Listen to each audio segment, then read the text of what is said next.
Shalom, igreja. Como vocês estão? Estão bem? Amém, glória a Deus. Hoje, culto de fé, dia 19.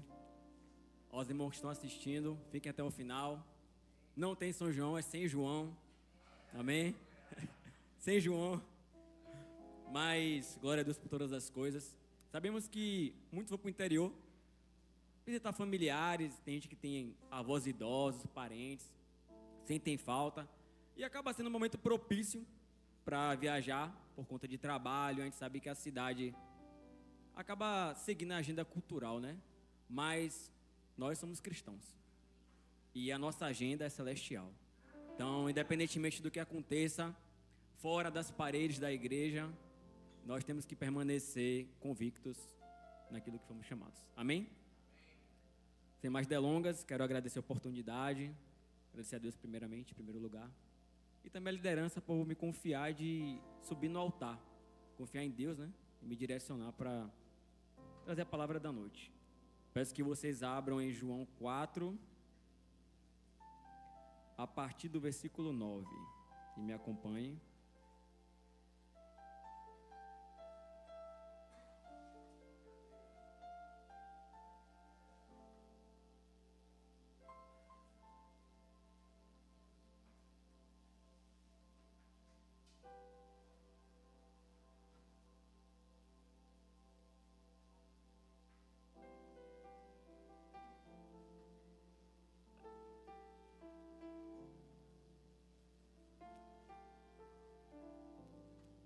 Amém, igreja? Pronto, já abriu lá. Vamos ler. Então lhe respondeu a mulher de Samaria: como, sendo tu judeu, pedes de beber a mim, mulher samaritana?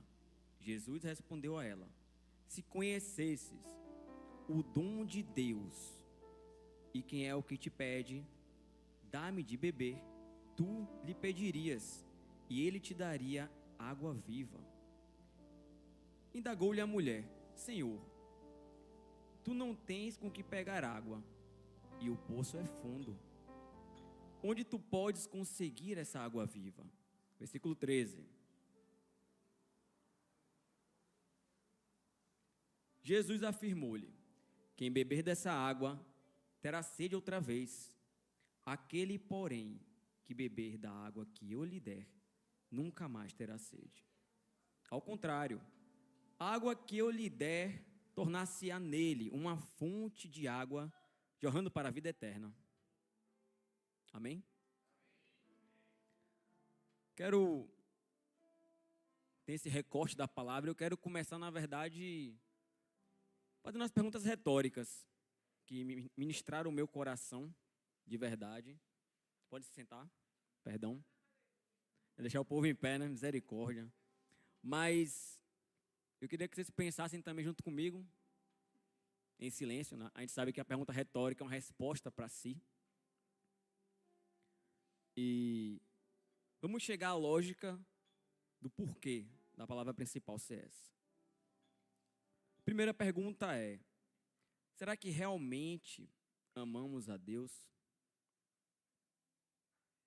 A segunda pergunta: o que estamos dispostos a fazer por amor ao Senhor? E por fim, até onde estamos decididos a ir por amor ao Pai? Na abertura, o presbítero Val, ele acabou falando algo muito interessante que tem a ver com essa palavra. Ele falou sobre compromisso.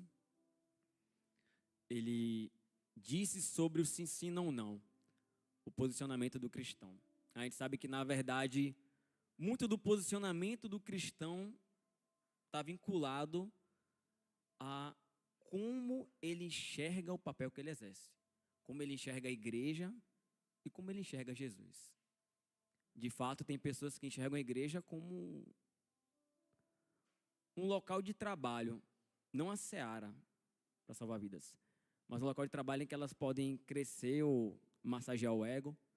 Talvez pessoas que nunca conquistaram nada lá fora, o que conquistar algo lá fora não é muita grandeza, não. Mas que sentem que dentro da igreja elas podem subir os degraus. E tem pessoas que realmente enxergam a igreja como ela é. E a igreja é o corpo vivo de Cristo. Então, a igreja não é somente o templo. Faz parte porque congregamos aqui. Tem manutenção, tem cuidado, tem zelo. Mas a igreja, na verdade, ela é o corpo místico de Cristo. Cristo é o cabeça. Nós somos o corpo, certo? Então, o compromisso que você faz com a igreja é com Deus, mas é com o seu próximo. Porque você está servindo a Deus aqui, servindo o seu próximo. Então, Paulo vai dizer para considerar os outros superiores a si mesmo, certo? E é um exercício difícil de fazer, né? A gente sempre tem, de alguma forma, algum nível de menosprezo por alguém. Não por todos, mas por alguém. Talvez tenha um irmão que seja mais exibido, que apareça mais na forma de se expressar, mas às vezes é a forma dele mesmo, não é por conta da vaidade. E nós julgamos errado. Então, o que eu quero trazer com isso? Que a palavra de abertura que o presbítero trouxe sobre compromisso, ela tem a ver com todos que congregamos na igreja. Há também aos que não servem. Vocês que não servem, que ainda não servem, que ainda não são obreiros e não têm olhos sobre a cabeça, vocês são o futuro. Vocês são os que estarão aqui nesse altar em algum dado momento. Então, desde agora, sejam zelosos. Você só senta na cadeira? Sente direito. Use a cadeira de forma que não cause danos. Use o banheiro sem sujar. Esse mínimo detalhe pode passar despercebido pelos meus olhos, mas pelo de Deus não. Porque o grande eu sou tem os olhos que estão atentos a tudo. E não há nada nessa terra que não esteja patente aos olhos de Deus. Amém? Vamos lá. Então, após essas perguntas sobre o como nós estamos dispostos a sacrificar e se realmente amamos a Deus, eu queria em Êxodo 20, versículo 2. Êxodo 20, versículo 2.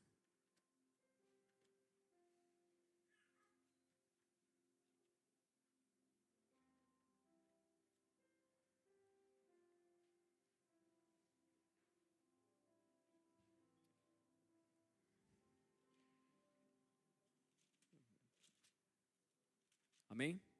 Vamos lá.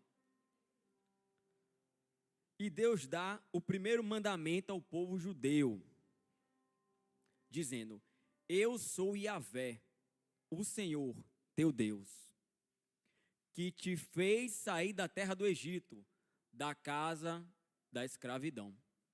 Eu sou o Senhor, teu Deus, que te fez sair da terra do Egito, da casa da escravidão. Todos sabemos que o contexto dessa palavra, Deus fala com o povo após pouco tempo de sair do Egito.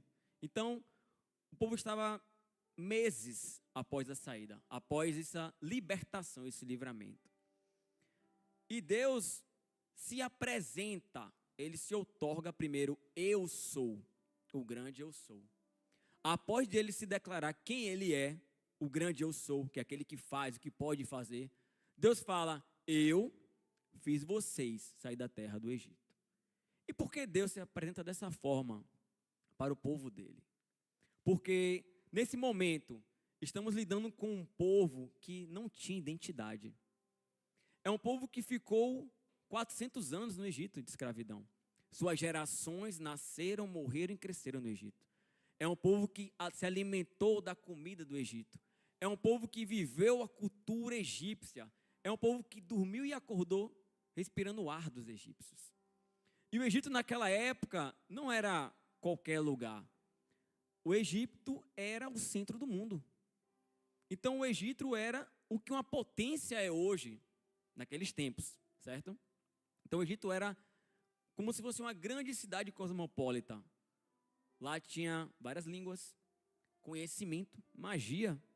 No Egito tinha escrita, hieróglifos, pergaminhos feitos de papiro, tirados do rio Nilo. Então, não era um povo qualquer, era um povo poderoso. Era um povo poderoso. Só que Deus é mais poderoso. Ele é o grande eu sou. Então, o que é que Deus diz quando se apresenta? Vocês estavam sob o domínio de um povo poderoso. o povo mais poderoso da sua época. Mas eu tirei vocês do Egito. Eu, o Senhor. Então, nós entendemos que Deus pega um povo sem identidade ou com a identidade corrompida e os traz à tona. Então, no meio do deserto, no meio do Sinai, onde Moisés sobe e a fumaça desce, a Shekinah de Deus toma todo o ambiente, tem um povo lá embaixo que está perdido, que não sabe quem eles são.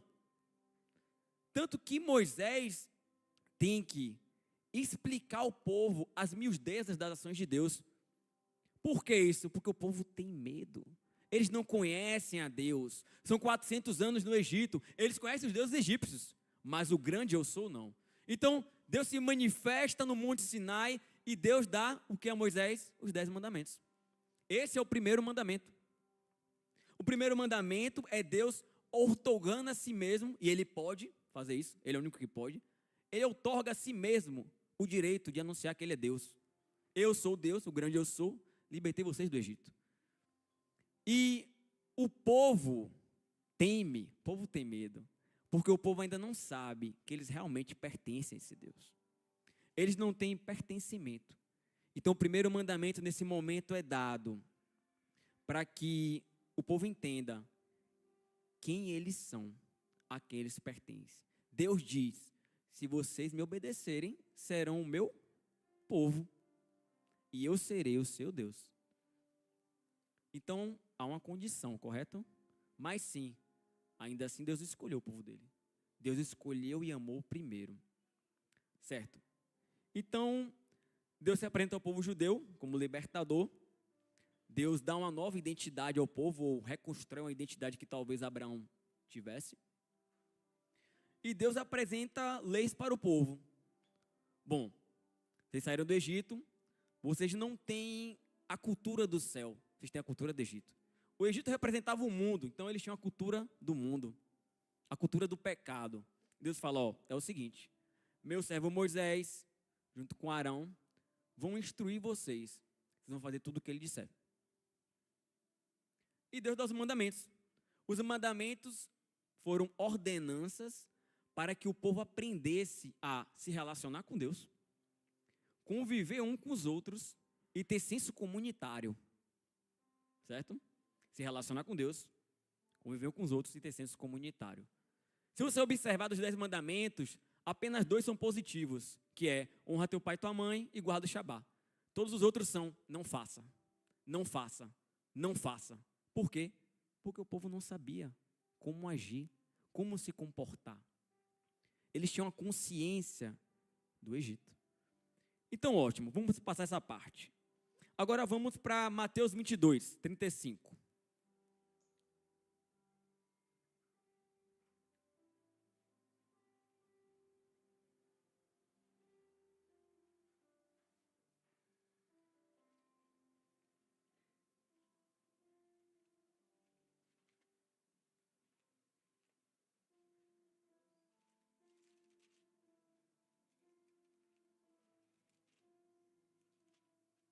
De 2:35 até o 40.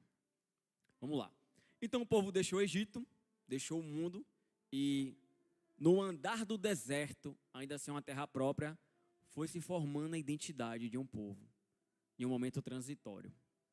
Em contrapartida, em Mateus 35:40, Jesus, após um diálogo com os saduceus, é questionado por um doutor da lei, provavelmente um fariseu. E aqui diz, a minha é BKJ, e um deles, juiz perito na lei, formulou uma questão para submeter Jesus à prova. Ele perguntou, mestre, qual é o maior mandamento da lei? 37, asseverou-lhe Jesus, amarás o Senhor teu Deus de todo o seu coração, de toda a sua alma e com toda a sua inteligência, ou entendimento, ou forças, a depender da tradução. Este é o primeiro e maior dos mandamentos. O segundo, semelhante a este, é: amarás o teu próximo como a ti mesmo. A estes 2 mandamentos estão sujeitos toda a lei e os profetas. Bom, observem que um doutor da lei, um perito na lei, não é qualquer pessoa, ele questiona Jesus querendo saber qual é o grande mandamento.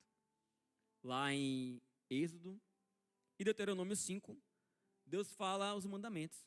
E o primeiro mandamento é: o Senhor teu Deus, eu sou o Senhor, te tirei da terra do Egito. Cristo, na época dele, no tempo dele, em um povo que já tinha a Torá escrita, já tinha a cultura do céu, já sabia quais eram os ritos e obrigações, já eram versados na lei. Nesse tempo, a expressão do amor deles não é a mesma coisa. Não é simplesmente o Senhor teu Deus que te tirou da terra do Egito. Eles nascem, crescem, enquanto crianças aprendendo isso. Não é nenhuma novidade que o povo foi liberto do Egito. Não é nenhuma novidade que eles sabem o que Deus fez no passado, todas as obras que o Senhor operou, desde Moisés, Elias, Eliseu, tudo que aconteceu. Os juízes, os reis, as guerras, as vitórias, as derrotas, as desobediências, sabem de tudo. Aqui, quando Jesus responde, o primeiro mandamento e o grande mais importante não é simplesmente: sou o Senhor teu Deus que te tirou da terra do Egito. É: ame ao Senhor teu Deus com todas as tuas forças, com todo o seu entendimento, com toda a sua inteligência, de todo o seu coração, de toda a sua alma. Porque aqui é um povo que obrigatoriamente tem que expressar o amor a Deus de forma diferente. Eu e você somos esse povo. Somos o povo que sabe que Deus abriu o mar vermelho, operou maravilhas. Somos o povo que já está no nível de expressar o amor a Deus com todas as forças, com todo o entendimento, de toda a alma e de todo o coração. E esse grande mandamento, ele é dividido em 3 pontos focais. Primeiro, Jesus fala para amar Deus de todo o coração, certo? E o que seria amar Deus de todo o coração? O coração sempre representou fonte da vida, no sentido de as emoções fluem do coração, os atos volitivos fluem do coração, as vontades fluem do coração, os desejos fluem do coração. Então, quando Jesus diz e expressa o primeiro grande mandamento de amar a Deus de todo o seu coração, é: ame a Deus com todas as suas emoções. Ame a Deus com todo o seu sentimento. Ame a Deus com as suas vontades. Depois, é para amar a Deus com toda a sua alma. A alma, ela tem um sopro de vida e ela aponta para a eternidade. A alma é eterna. Então, Deus dá o fôlego de vida. E aí entra a alma, ou se forma a alma, como você queira entender. Então, a alma representa o amor a Deus que supera o plano físico e material. A alma representa o amor a Deus, a dedicação ao Senhor daquilo que aponta para a eternidade. Então, a alma representa o amor a Deus que ultrapassa a morte. Amém? Certo. Vamos continuar. E por fim, por todo entendimento. O que seria amar a Deus com todo entendimento? Para assim completar o que Jesus falou sobre os mandamentos, sobre o grande mandamento. O entendimento seria ou o conhecimento, ou a sabedoria, ou as forças. Envolve o uso da razão. É você amar a Deus racionalmente. É você escolher amar a Deus, planejar ações de amor a Deus e corroborar com suas decisões. Então Paulo vai falar que o culto a Deus é racional. E se o culto a Deus é racional, ele é planejado. Até porque a honra é organizada. A honra é premeditada. Não existe honra sem premeditação. Não existe honra sem organização. Não existe honra sem um plano anterior que a exponha e a construa. Então, observem. Amar a Deus com todo entendimento é amar a Deus de uma forma que as suas ações, seu comportamento, as suas decisões vão adorar o Senhor. Essa é a forma, segundo Jesus, de amar a Deus com todo o coração, com toda a sua alma, com todo o seu entendimento. Amém? Então, nós entendemos aqui que, primeiro, houve um povo judeu. Esse povo judeu não tinha identidade, saiu do Egito, Deus se apresentou a eles, eles começaram a conhecer a Deus e começaram a amar, obedecer a Deus. Obedecendo a Deus, eles começaram a amar a Deus, certo? Escolha o caminho oposto da bênção e não da maldição. É o conselho que o Senhor dá. Ao mesmo tempo, na época de Jesus, um doutor da lei pergunta qual é o grande mandamento. Jesus expõe, é amar a Deus. Amar a Deus sobre todas as coisas. Então, nesse período já entendemos que um povo que tinha uma identidade formada já sabia que amar a Deus não era somente rememorar os fatos milagrosos do Senhor, mas que amar a Deus envolvia toda a existência do seu ser. Só que, certo, ótimo, entendimento, sabedoria, conhecimento, forças, coração, alma, emoções, sentimentos, razão. Tudo isso para amar o Senhor, mas e como isso resulta no meu amor a Deus? Ou melhor dizendo, é somente isso? É somente essa declaração, essas palavras? O que isso pode significar? Tem uma tradução disso por ações na Bíblia? Tem. No Novo Testamento mesmo, tem várias pessoas que demonstraram amor a Deus com as suas ações, com toda a alma, entendimento e coração. Um deles foi Diácono Estevão. Quem é que duvida que Diácono Estevão amou a Deus? Ele amou a Deus a ponto de se arriscar a ser apedrejado. E foi apedrejado. Enquanto estava sendo apedrejado, Estevão estava proclamando a palavra do Senhor. E pedindo que Deus perdoasse aqueles que estavam matando, o apedrejando. Inclusive Paulo estava lá assistindo. Paulo fez o mesmo em sua morte. Mas tem uma expressão que para mim é muito interessante. Que, como eu disse, não é somente tirar do Egito, mas a expressão de amar o Senhor muito mais profunda. Uma das que eu escolhi aqui na Bíblia, tem outras. Tem um momento que você começa a entender que amar a Deus não é somente não cumprir, deixar de fazer os mandamentos negativos. Não é só não matar, roubar e mentir. Isso faz parte de amar a Deus, mas isso é muito pouco. Não é somente não cometer esses atos. Tem um momento que nós começamos a entender que amar a Deus é muito mais que isso, que é relacionamento. Mas não somente relacionamento. E tem uma declaração de Paulo que para mim é maravilhosa. Paulo vai dizer o seguinte, ele vai dizer, eu esmurro meu próprio corpo. Paulo declarou isso em 1 Coríntios. Paulo falou, eu esmurro meu próprio corpo. Soa estranho, não soa? Mas é uma expressão terrível de amor a Deus. Vamos lá em 1 Coríntios 9.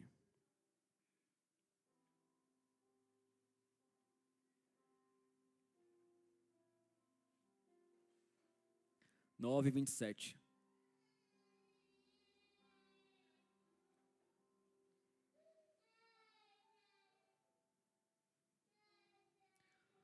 King James. Mas esmurro meu próprio corpo e faço dele meu escravo, para que depois de haver pregado aos outros, eu mesmo não venha a ser reprovado. Vou ler novamente. Mas eu esmurro meu próprio corpo e faço dele meu escravo, para que depois de haver pregado aos outros, eu mesmo não venha a ser reprovado. Almeida atualizada. Antes, subjugo o meu corpo e o reduzo à submissão, para que, depois de pregar aos outros, eu mesmo não venha ficar reprovado. Antes, subjugo o meu corpo e o reduzo à submissão, para que, depois de pregar aos outros, eu mesmo não seja reprovado. E o que é que Paulo está expressando aqui? Como assim? O apóstolo Paulo, ele esmurrava o corpo dele, ele fazia autoflagelação. Tem gente que faz isso, inclusive, até hoje. Mas a questão é, Paulo fez isso para pregar o evangelho. Essa é a demonstração de amor de Paulo. E pregar o quê? Pregar o evangelho de Cristo. Pregar as boas novas do Senhor. Paulo esmurrou o corpo dele para que ele pudesse declarar depois, eu combati o bom combate e guardei a fé. Paulo esmurrou o corpo dele para que ele possa se comparar a um atleta que está em um campeonato, que tem uma rotina, que tem uma disciplina e dizer: eu senti dor, eu ardi, mas eu fiz, mas eu consegui, mas eu venci. Paulo maltrata o próprio corpo para, como Cristo, padecer, ser afligido, ser açoitado, ser espancado e sendo moído. Então, ele é o verdadeiro imitador de Cristo, que é o que imita também nas dores. Não é só a parte boa, não é só o uso da autoridade ou cargo, é imitar Cristo nas dores. E essa é a parte mais difícil. Bom, ser imitador de Cristo inclui imitar Cristo no padecimento. E Paulo foi exímio nisso, pela história que nós vemos. E eu até vi um vídeo interessante sobre essa questão, que também envolve. Na verdade, eu vi um título, e o título do vídeo era: Quando Deus me fez parar de tomar café com açúcar. E eu cliquei, e rapidamente era só um corte de um podcast. E um rapaz estava sendo entrevistado, não sei o que é, não faço ideia. Mas ele falou algo muito interessante. Ele disse assim, que teve um dia que ele foi tomar café de manhã, e Deus falou com ele sobre não tomar mais o café com açúcar. Tomar o café amargo. E ele chegou para as filhas dele, que eram pequenas, e falou: hoje é o último dia que papai vai tomar um café com açúcar. A partir de hoje, papai só vai tomar um café sem açúcar. E ele estabeleceu uma restrição a si próprio. Ele se restringiu de ter esse prazer. E ele falou que nessa época ele não prosperava. Ele era pobre, ele viu outras pessoas prosperando. E ele começou a perceber a partir disso, desse tirar do açúcar, do gosto amargo do café, que ele vivia na zona de conforto. Então o simples ato dele tirar o açúcar, tirar o doce de uma bebida que ele gostava muito, ao longo do tempo, ao longo dos dias, no relacionamento com Deus, fez ele entender que os sacrifícios menores permitiriam sacrifícios maiores. As questões simples permitiriam as questões mais complexas. E o faria avançar. E foi o que aconteceu. Eu gosto muito de fazer isso comigo também. Na verdade, eu nomeio de leis restritivas. Eu coloco algumas coisas que eu faço ao longo de um tempo e termino. Ele prosseguiu. E eu coloco uma intermitência em algumas coisas que eu me restringo. E eu faço isso para o meu crescimento, ou para a minha saúde, ou para o espiritual. Para mim funciona, porque eu me forço a ter disciplina. Eu me forço a sair da zona de conforto. E muitas vezes é difícil. Mas esse vídeo me chamou a atenção, porque ele falou o que eu faço, mas ele falou o que Paulo fez também. Paulo comparou a corrida dele como um atleta. O atleta, ele tem mente de atleta. Vai doer, ele vai fazer. Tem que comer, ele vai comer. Não é para comer, ele não vai comer. É para participar, ele vai participar. É para dormir cedo, ele vai dormir cedo. É a mente de atleta e é a mente do servo de Jesus. Paulo vai dizer que, olha o que Paulo fala.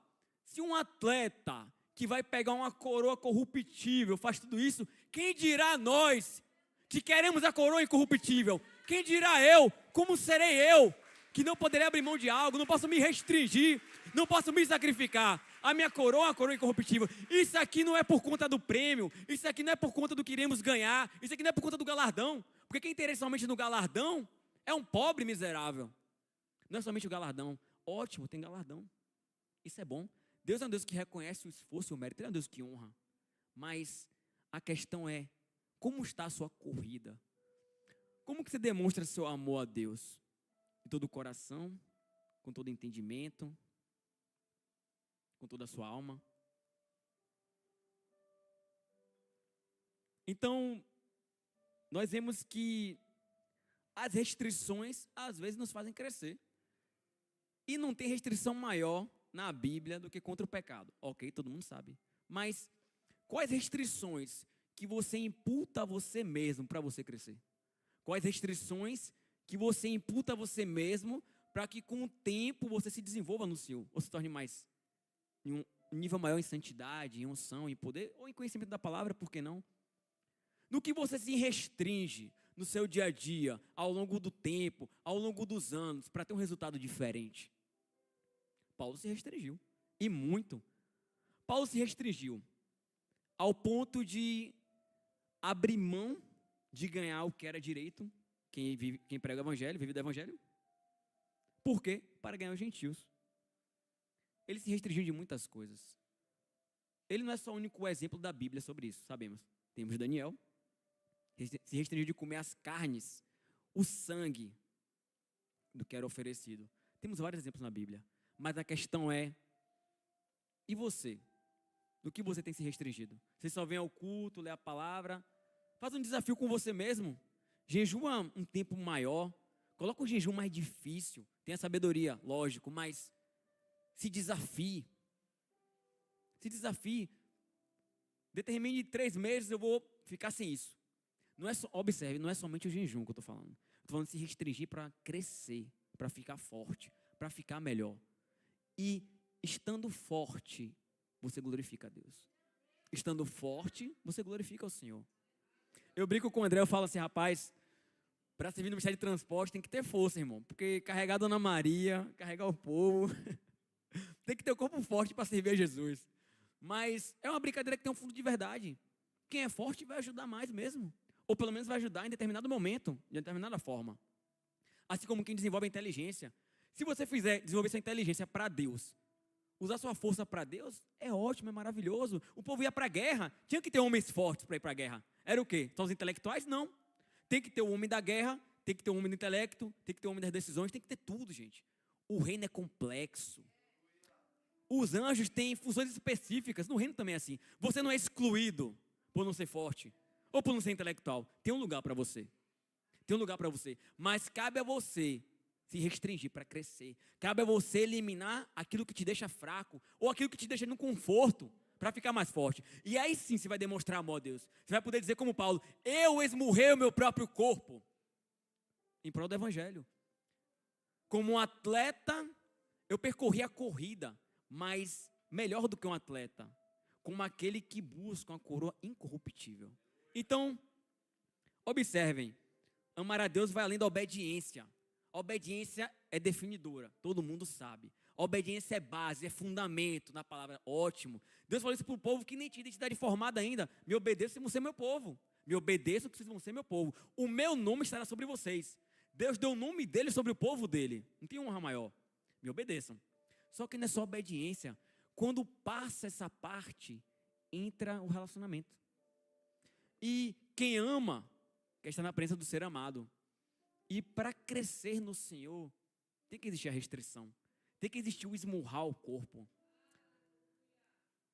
Tem que existir você decidir voluntariamente. Observe, não é mais a obrigação aqui, gente. É o voluntário. Decidir voluntariamente esmurrar o corpo. Paulo fez porque ele quis. Paulo ele vai dizer o seguinte, ele vai falar assim, ó. Se eu fizesse, Deus ia me abençoar. Se eu não fizesse, eu ia estar na dispensação do evangelho. Mas ele quis fazer, ele quis pregar. Vamos lá. Com 1 Coríntios ainda, 20 a 27. Vamos entender como é que Paulo fez isso. Como ele se colocou como aquele que abandona a si mesmo. Antes, eu queria que a mídia colocasse o tema, que é abandonando o interesse para amar. Abandonando o interesse para amar. Versículo 20. Tornei-me judeu para os judeus, para os que estão subjugados pela lei. Tornei-me como se estivesse igualmente sujeito à lei. Embora eu mesmo não esteja debaixo da lei, com o objetivo de ganhar aqueles que estão dominados pela lei. Para os que estão sem lei, tornei-me como se em lei vivesse, a fim de ganhar os que não têm lei. Faço tudo isso por causa do evangelho, a fim de me tornar co-participante dele, um verdadeiro atleta de Cristo. BKJ, tradução. Para os fracos, tornei-me semelhantemente fraco, para ganhar os fracos. Fiz-me tudo para com todos, fiz-me de tudo para com todos, com a finalidade de conseguir, de qualquer maneira possível, salvar alguns. Observe, Paulo não sabia quando ia ser salvo, mas ele esmurrou a si mesmo para salvar alguns. Uma alma vale mais que o mundo inteiro. Então, não sabeis que entre todos vós Os que correm no estádio, agora vem a analogia, na verdade, somente recebem um grande prêmio? Correi de tal maneira que o alcanceis. 25.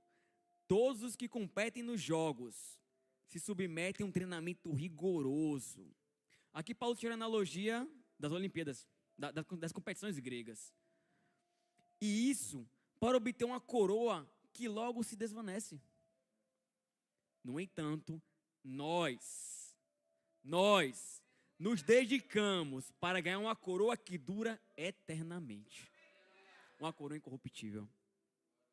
Portanto, não corro como quem corre sem alvo. Não luto como quem soca o vento. Não, você não está perdendo seu tempo. Você não está socando o vento. Você não se esmurra, não padece para socar o vento. E também não é somente o galardão. É ser coparticipante. Coparticipante da salvação para ganhar alguns. É isso mesmo, é para ganhar alguns. Não é para ser igual a Billy Graham que ganhou 100 mil, não, é para ganhar alguns mesmo. Mas tudo vale. Tudo vale. Tem um Fernando Pessoa vai dizer, tudo vale a pena quando a alma não é pequena. E para que alma maior?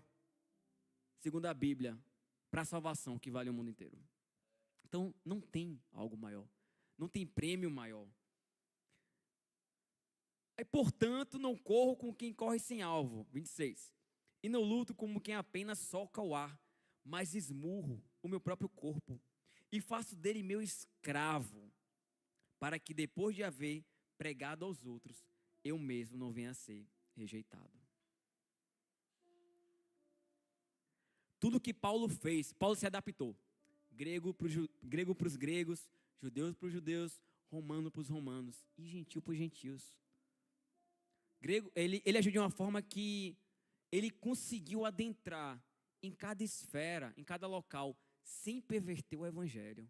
Ele sabia entrar e sabia sair. E sabendo entrar e sabendo sair, ele conseguiu ganhar essas vidas. Alguns, mas esses alguns para Deus são muito valiosos. Assim como você é valioso, assim como alguém entrou na sua esfera algum dia, soube entrar, soube lançar uma palavra e ela gerou um fruto, o fruto da salvação. Então, quem somos nós para ficar somente nos 10 mandamentos? Isso é maravilhoso. Somente para as crianças, viu? Obedecer seus pais. Mas não é somente isso. Nós estamos no nível daquele povo que tentou pegar Jesus em uma peça, em uma prova. Mas não queremos pegar Jesus numa peça. Queremos nos relacionar com o Senhor. Queremos nos aprofundar ao ponto de falar, Senhor, eu desejo padecer. Eu desejo não esperar o Senhor colocar a prova, não. Eu me coloco na situação de padecimento. Eu me restringo para eu crescer. Eu crio leis para mim mesmo, para que eu possa avançar. E a partir daí ser coparticipante também da salvação. A partir daí ser um atleta que não desiste e que busca, que cumpre a soberana vocação. Eu quero ser esse. Eu quero te amar dessa forma, Senhor. Essa é a minha forma de expressar o meu amor, restringindo a mim mesmo, me colocando para sofrer, me colocando para trilhar um caminho de dores, porque Cristo foi um homem de dores. Jesus foi um homem de dores. Não tem outro caminho. Pelo menos para quem não quer ser morno. Para quem não quer ser frio. Para quem não quer, 10 mandamentos está ótimo.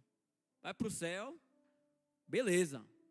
Mas para quem quer mais, para quem quer ser como Paulo, como Estevão, bom, tem que se colocar para ser apedrejado, né? Tem que se colocar para ter a possibilidade de ser apedrejado, ainda que não seja. Então, faz parte da expressão do amor a Deus. Esse é o amor a Deus que rompe meramente a obediência, que é fundamental, mas tem muito mais além da obediência. Existe um amor a Deus mais profundo, que ele coloca você mesmo na posição de se humilhar. Não somente debaixo da potente mão de Deus, mas de uma forma que você escolha padecer. Não somente no momento difícil que você se ajoelha, mas que você deseje se restringir propositalmente. E que você possa declarar isso também. Eu esmurro o meu corpo. Então, para mim, essa expressão de Paulo é uma expressão de amor. É engraçado falar isso, porque eu acho que ninguém nunca pregou assim, dessa forma. Eu também fiquei, quando eu li, eu falei, rapaz, Paulo é um poeta, eu esmurro o meu corpo. Que poesia maravilhosa. Mas convenhamos, foi a forma que ele encontrou de expressar amor a Deus. E isso é terrível, é maravilhosamente terrível. Maravilhosamente terrível. Então, o tema é abandonando o interesse para amar. E foi o que Paulo fez.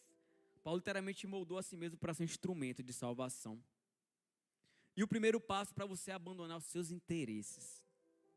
Porque é só assim. Só abandonando o seu interesse, inclusive de autopreservação. O interesse biológico de autopreservação. Não é para você se matar não, mas entenda, até a criança se protege com ego. Todo mundo sabe, quem é pai sabe que a criança tem uma fase egóica. Tudo ela se protege com ego. É meu, sou eu. E isso é uma proteção. E você vai educando a criança. Ela dá, ela dividir, ela participar. E se você não abandonar os seus interesses, como tem no tema, você nunca vai amar a Deus dessa forma. Não dessa forma. Não como Paulo amou a Deus. Sim, o amor a Deus tem que ser aperfeiçoado. Até porque você não vai dar a vida porque você não conhece. Mas a palavra lhe chama da vida pelo seu irmão. Então, o primeiro passo é abandonar seus interesses, como Paulo fez. O primeiro passo é abandonar a si mesmo. O primeiro passo é abandonar o próprio interesse. O primeiro passo é se abandonar na mão de Deus. Se abandonar na mão de Deus. Como é isso? Como é que eu me abandono na mão de Deus? Abrindo mão dos meus interesses próprios. Abrindo mão da minha própria vontade.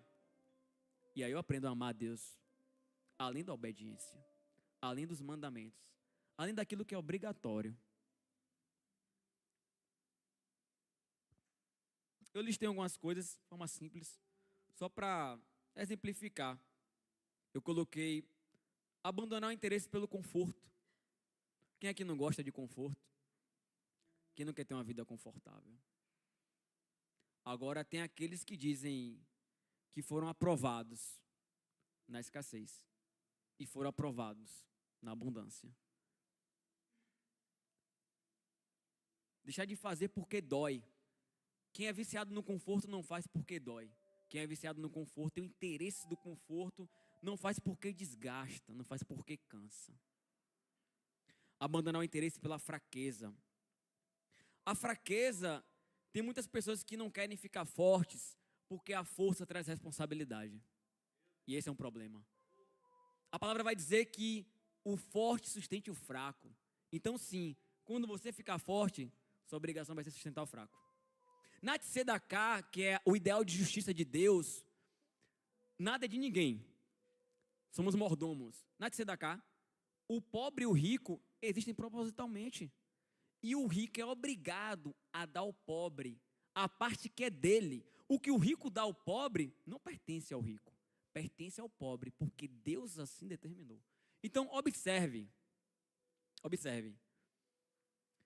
Tudo isso gera responsabilidade. E o fraco não quer ser responsável.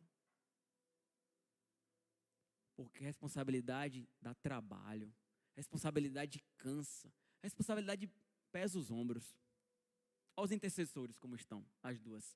Com as mãos levantadas. A responsabilidade de o tempo todo estar intercedendo pelo culto. E pela minha vida, obrigado, Deus abençoe. Mas cansa. O braço delas cansam. Mas e aí? Para Moisés vencer, Moisés ficou com o braço estendido. Cansa, né? Ter a força, ter a liderança, ter o cargo cansa. Mas abra mão, abandone o interesse sobre a fraqueza. Abandone seu próprio interesse em ficar na zona de conforto. E se torne forte. Se tornando forte, você ajuda a igreja. Se tornando forte, você alivia a carga dos seus irmãos. Se tornando forte, você vai sustentar os neófitos que são fracos, que tomam leite. Porque eles vão ter que se tornar fortes também. Vão ficar a vida toda sendo fracos? Não tem como. Assim não dá. O reino não se constitui somente da fraqueza. Tem as posições, tem os guardas, tem os reconstrutores, tem os construtores, tem os soldados, tem os generais, tem os que decidem e tem os que vão à frente. Tem espaço para todo mundo. Responsabilidade tem custo. Abandone o interesse de ser fraco. Se interesse por ser forte. Se restrinja na sua fraqueza. Se restrinja no que lhe torna fraco, se torne forte. Expresse amor a Deus dessa forma. E por último eu coloquei vontade própria, que é fazer o que tem que ser feito. Abandonar a vontade própria, o interesse próprio, para fazer aquilo que se deve. E sim, esse é o mais difícil. Não só a obediência, porque estamos numa igreja. Aqui é hierarquia, aqui há cargos e aqui há ordenanças. Não é somente os mandamentos que funcionam aqui dentro.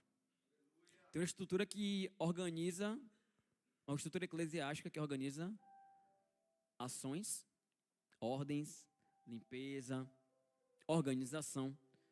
E tudo isso demanda de obediência, mas também demanda de querer fazer, de querer cumprir uma escala, de querer aparecer, de querer ajustar, consertar um ar-condicionado, tirar uma foto, gravar uma live. Tudo isso não é somente mandamento. É você vencer sua própria vontade. É você não querer ficar só aí sentado, ó. É você ficar aqui, vir no meu lugar também. Por que não? Subir aqui. Tocar um instrumento. Abandone sua própria vontade. Deus quer que você sirva. Você é filho, mas você também é servo. Bom, para amar, e agora eu vou trazer o porquê de no começo eu falar da palavra da mulher samaritana. Tem tudo a ver. Na verdade, o que tem a ver mesmo, profundamente, é a resposta de Jesus. Porque a mulher, ela questiona, porque ela não entende de fato. Ela está no plano terreno e não tem problema nenhum. Jesus explicou para ela, porque ele queria dar água para ela. Só que, por quê? Essa foi a palavra base dessa pregação, já que o rumo se tornou tão distinto de somente tomar as águas do Senhor. Porque não existe outra forma de abandonar os próprios interesses e estar preparado para amar Deus, além do convencional, se assim eu posso dizer. Se não se colocar na posição de quem tem sede. Porque se você não se esvaziar, você não vai ser preenchido. Então, se você não se esvaziar do seu eu, da sua vontade, dos seus próprios interesses, você não vai ser preenchido. Quem é preenchido por Deus é esvaziado do mundo. Quem é preenchido por Deus tem desinteresse no mundo. O mundo não interessa mais. Quem é preenchido por Deus ama a Deus. Ou aprende a amar a Deus. A gente sabe que em João vai estar escrito que quem ama o mundo se torna inimigo de Deus. E quem ama a Deus, consequentemente, se torna inimigo do mundo.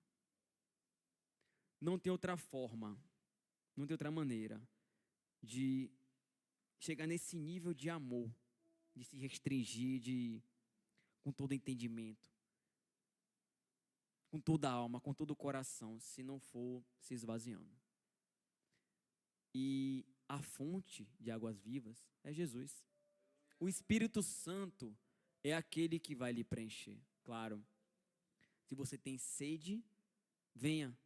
Jesus disse, quem tem sede, venha. Quem tem sede, venha. Mas o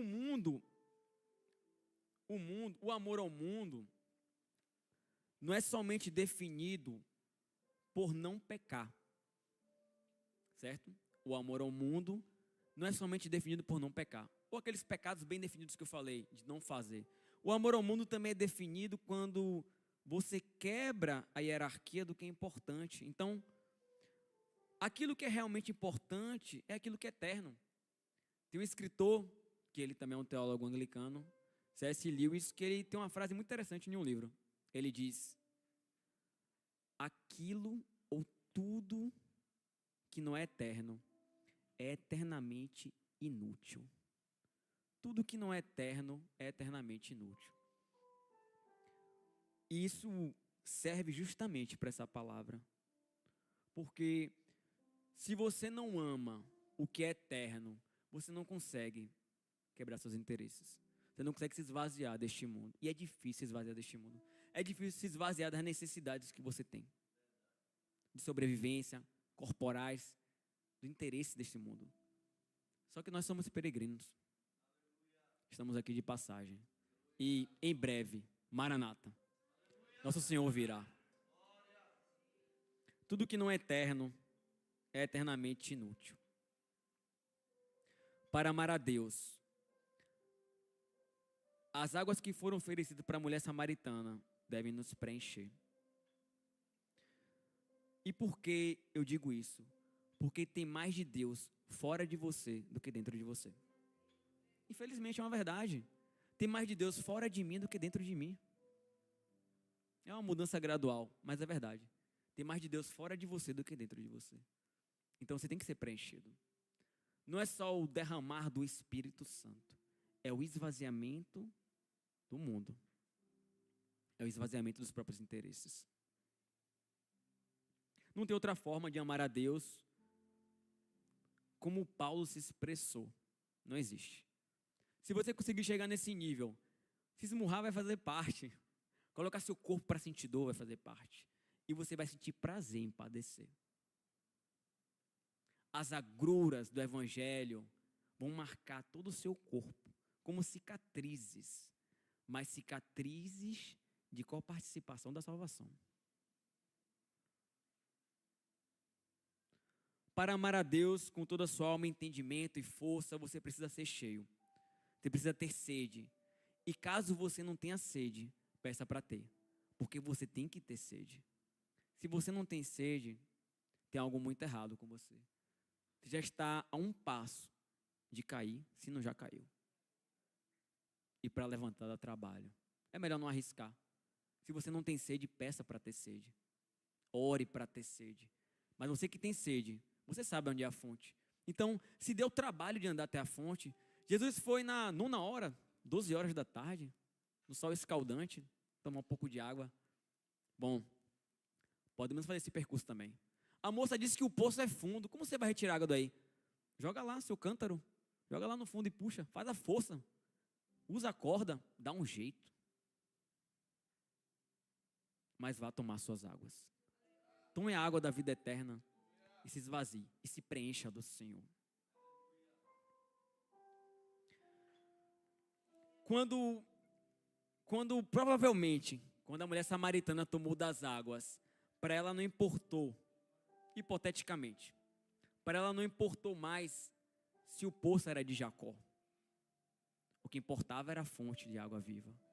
Para ela não importou mais se ela puxou um gancho histórico. Ela falou, o poço é de Jacó, meu pai, ele que cavou. Não importa se o poço é de um patriarca mais. A partir do momento que eu tomo as águas, o que importa é que veio antes do patriarca. E permitiu que ele cavasse o poço. E permitiu que tivesse águas ali. Para matar a minha sede e a sua. O poço, ele tem águas profundas. Porque, assim deixa claro na palavra. Porque o coração do homem é profundo em necessidade de Deus. E nós preenchemos com as coisas dessa terra. E é difícil sair desse círculo vicioso. Esse círculo vicioso é difícil de ser quebrado. Mas nós podemos. Para poder, como Paulo, ter uma mente de atleta, aquele que é focado. E o melhor de tudo, não será por um prêmio corruptível, que se vai desvanecer com o tempo. Será algo para a eternidade. Amém? Então, essa é a forma de você conseguir, de verdade, amar a Deus. De uma forma que não seja somente o convencional. Não seja o morno nem o frio. Mas que seja aquele que ama a Deus para se sacrificar. Para querer fazer. Não é somente a obra da igreja. É o seu relacionamento com o Senhor em casa. Aqui faz parte, mas não é somente a igreja. É lá fora também. Então, você tem que se esmurrar para ser como Paulo. No gentil, gentil. No grego, grego. No romano, romano. No judeu, judeu. Porque Paulo teve que sair para fora. Só que tinha muito de Deus dentro dele, porque ele se esmurrava, ele se sacrificava, então ele era preenchido pelo Senhor. Ele não se importava com o que ia acontecer com ele. Apedrejamento, que seja. Morte por enforcamento, que seja. Pela espada, que seja. Espancamento, que seja. Que seja. Não importa. Eu já estou acostumado, porque eu esmurro a mim mesmo. Eu me coloco na posição de quem ama a Deus de forma extrema. De forma única e vigorosa. De forma que eu me esvazio. E Deus me preenche com as águas dele. Amém?